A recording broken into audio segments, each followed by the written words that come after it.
To everyone who hates when I win, the winged victory came to the Louvre in pieces, and people still line up to see her. That despite my flaws, and despite my cracks and my breaks, and there are many of them, that at every premiere, people will wait in line to see. Rachel Zegler has officially hit rock bottom. In a shocking move that has left even Hollywood insiders reeling, Disney is quietly yanking Snow White from shelves and screens nationwide as if it never existed. With billions in losses and empty theaters, Disney is reportedly scrapping future woke reboots altogether. But the real fallout? It's Rachel. After months of backlash and dismal box office numbers, she's buckling under the pressure, breaking down during live streams, ranting in interviews, and confronting the harsh reality that her career may never recover. What went so wrong, and why is Disney acting like Snow White never happened? Let's dive into the details. Theater owners, who were contractually obligated to show Snow White on a set number of screens, began to rebel. They reported shockingly low attendance, even for weekend showings, and begged Disney to let them pull the plug early.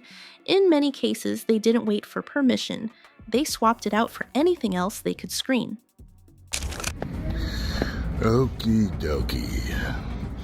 I am walking into Snow White, 2 p.m., now seating. Let's see how empty it is. I hope it's off the walk we go. I hope. Sound like I hear a couple of people.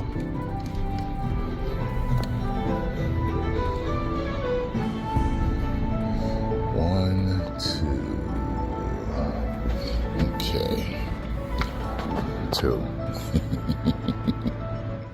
Then, one moment broke the internet.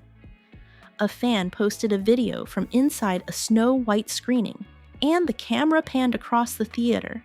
It was empty. Not just lightly attended, it was completely devoid of an audience. You could count the attendees on one hand. The atmosphere felt more like a canceled school assembly than a Disney blockbuster. But that wasn't even the worst of it. Overseas, the situation escalated. Lebanon took it a step further than just pulling showtimes. They banned the movie entirely. Gal delivered the following: the most important thing when you are working on a film is teamwork, and when you have characters like the Evil Queen and Snow White, you expect teamwork to play a role in the creative process when you are trying to put something special together. We didn't really have teamwork, and there were many setbacks that we had to deal with during this entire process, and I just found that to be very exhausting. Not just from theaters, but from all distribution within the country. Officially, it's not even being imported. Then came the humiliation no Disney executive wants to hear. Lilo and Stitch, yes, the quirky tropical animated classic, was quietly projected to outgross Snow White's entire US box office run in just its opening weekend. Further, I think those that follow me will be satisfied when I am more comfortable to share more details on the specifics, but for now, it's something I feel is not the right time to jump into.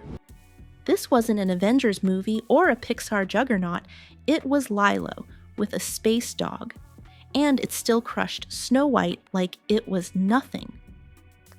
And that brings us to the person at the center of this storm, Rachel Zegler, the internet's punching bag, and now the reported reason why co-stars are turning on each other.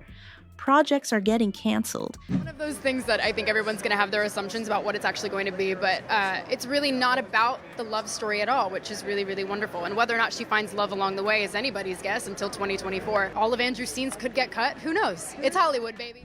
And Disney's entire live-action strategy is under threat. What's coming next isn't just a box office loss, it's public betrayal, career sabotage, and a breakdown caught on camera.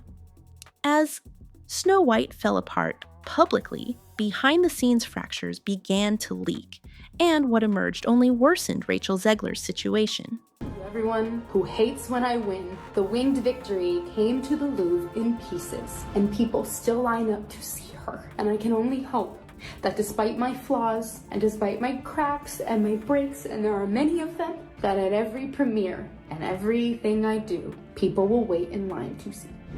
First came Gal Gadot.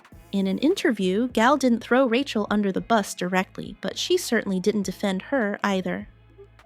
When asked about the backlash, Gal pointed to a disconnect between what the film delivered and what fans expected, calling it a misalignment at the corporate level. Translation: this wasn't my fault. Then came the real moment. When asked if she'd elaborate on her experience with Rachel, Gal said, "I'll talk about that when I feel comfortable."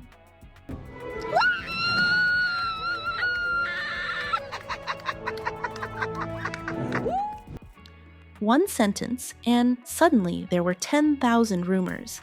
Fans interpreted that as confirmation that things on set were chaotic, and that Gal had held back out of professionalism. But now, even she's hinting that the truth is a lot messier than it appears. Meanwhile, Rachel's other co-star, Andrew Burnap, didn't even show up to the premiere. Not for press, not for promotion. Nothing. Here's where it gets wild. According to reports, Rachel herself had already hinted that his scenes might get cut. She literally said all of Andrew's scenes could get cut during a press event. And they basically were. Imagine putting months of work into a Disney movie, only for your lead co-star to openly tell the press you might not make the final cut. No wonder Andrew skipped the red carpet. The energy behind the scenes wasn't just tense, it was toxic. It wasn't just about recasting, it was about strategy. Tangled would have required another massive budget, another round of fan expectations, and a full campaign built around a face the internet was already tired of defending. For Disney, the damage wasn't worth it.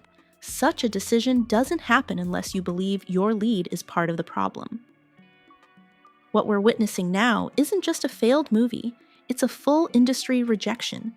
Actors are walking away, studios are canceling future projects, and directors are dodging blame. And Rachel, she remains at the center of it all, but that's nothing compared to what happened next. After defending the movie for months, doing press tours, and promising fans that theaters would be packed, Rachel Zegler ended up sitting in one of the emptiest theaters of her career, and it was caught on camera. But the reality couldn't have been more different. As backlash began to build online, Rachel posted an emotional clip to Instagram, appearing to hold back tears. It was raw. Fans were turning on her, and the internet was dragging her press interviews. Suddenly, that bold pre-release energy shifted into damage control. Then came the theater moment.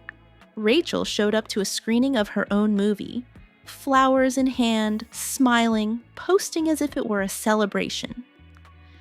But the camera didn't lie. The theater was nearly empty, with only a handful of people scattered in seats. No buzz, no energy, just her and a couple of silent rows. What was supposed to be a flex turned into a meme. Fans began reposting it with captions like "Snow White and the 7 empty seats."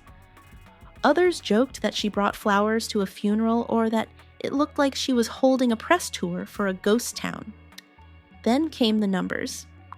Snow White couldn't even crack $100 million at the US box office, despite Disney's full marketing machine behind it and a worldwide release.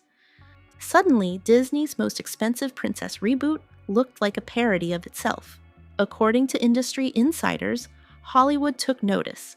Reports began surfacing that studios were reconsidering Rachel's future projects, that she might be passed over for upcoming roles, and that Disney wasn't willing to back her for future reboots after what transpired with Snow White. Can she bounce back, or did this movie close the chapter before it really started? And while Rachel scrambles to recover, one thing is already on the way: another animated roast from the one studio that hasn't hit yet, but absolutely will. Because if you thought South Park's roast was savage, just wait until The Simpsons and Family Guy get involved.